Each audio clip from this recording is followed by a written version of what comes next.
Welcome dear learners. We are continuing Unit 3, Introduction to Nanomaterials. In the present module, we are discussing Applications of Nanomaterials Part 2.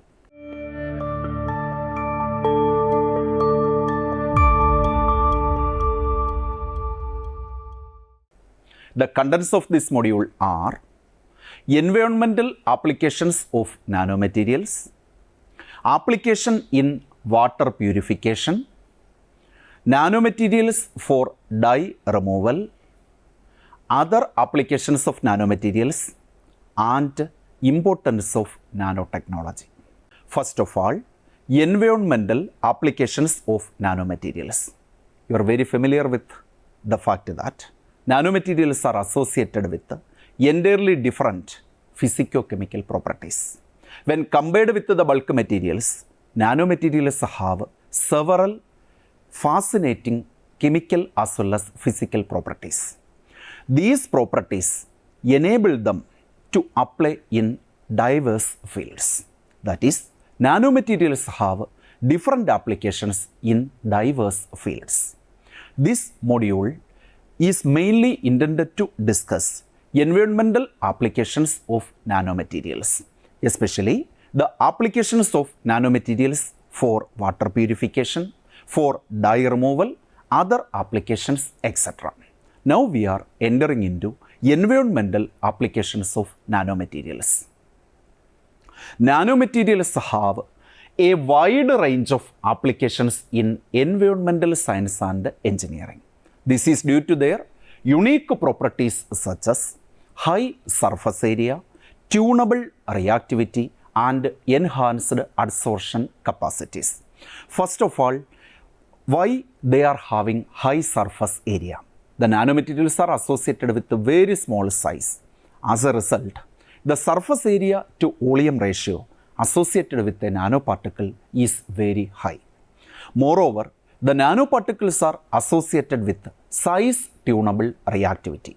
That means when we change the size of the nanoparticle, their reactivity as well as chemical properties and even physical property changes. Moreover, these nanoparticles have enhanced adsorption capabilities. This is because nanoparticles are associated with high surface area or high surface area to volume ratio that enable high adsorption capacity.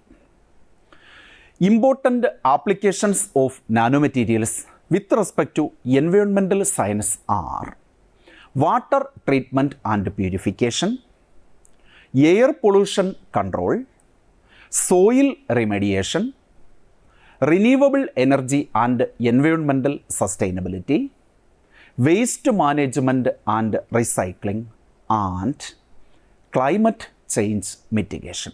On a sum, these are very important environmental applications of nanomaterials. Now we can enter into details of each and every of these applications. First of all, we are discussing the application of nanomaterials in water treatment and purification. It is very well clear that nanomaterials are associated with very high surface to volume ratio and hence they can have excellent adsorption capabilities. It is possible to remove impurities present in water by adsorbing with the help of nanomaterials. We can enter into the details of the water treatment and pollution control with the help of nanomaterials. And nanomaterials help in removing pollutants, heavy metals, and pathogens from water source efficiently. That is, if you are having some contaminated water and the contamination is through some pathogens or by some heavy metal ions or some other pollutants, we can easily remove that pollutants with the help of nanomaterials. Some examples are shown here. Nanoparticles for filtration. Titanium dioxide, abbreviated as TiO2, silver or Ag, and iron oxide, preferably Fe3O4 nanoparticles, are used for disinfecting water and removing contaminants. This implies that the nanoparticles of titanium dioxide, silver and Fe3O4 are highly